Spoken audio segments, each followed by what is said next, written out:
a guy called Bud Wayne came in, who was the owner of the Georgian, that I used to always go by and compliment him how great his hotel was. Well, he came in and said, "Gary, I'm going to be selling the hotel, and you asked me to offer it to you first. And frankly, I don't want it to be known on the market with all the brokerage people that it's for sale, because it has senior citizens in there as hotel guests. If you were interested and we could work out a price, I could sell it to you and no one would even know about it." So I said, "Bud, I am thrilled. And I just happen to have some money, but I'd have to sell even more.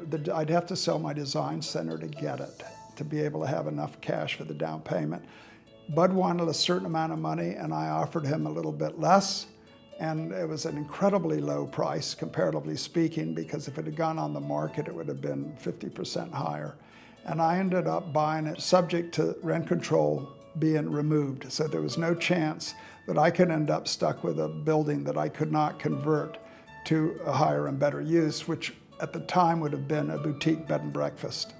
And so I bought the Georgian. I had a 1-year escrow. I got it out of rent control within 2 months.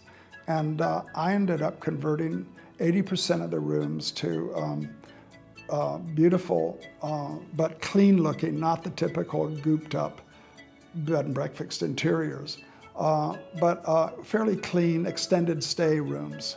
And it was very popular. Even Edward Albee came by once after we'd done most of the conversion and he said it was the best hotel he'd ever stayed in terms of the feel. Of course, knew Edward Albee's name from literature and Who's Afraid of Virginia Woolf. He was the greatest playwright in America, just about.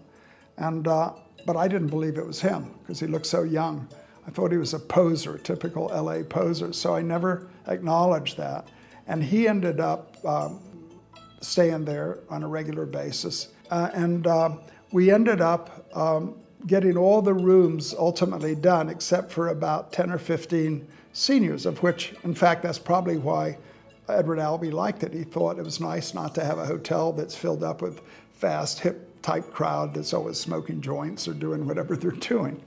And so I got the hotel, and I just finished the conversion, or most of the conversion, when Saddam Hussein decided to invade Kuwait.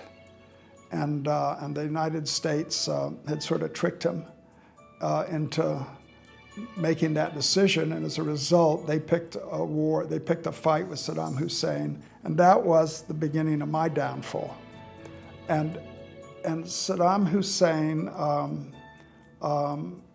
threatened to blow up all the airliners that were coming to America from Europe. So here I have just converted this for people to live in, you know, regular bed and breakfast people. But it was the beginning of a big problem for me. It was essentially, it goes to show how you can be on a huge roll in your life, and then something happens that you couldn't possibly predict, and you have a reversal of fortune. That was my reversal of fortune, was when that war started.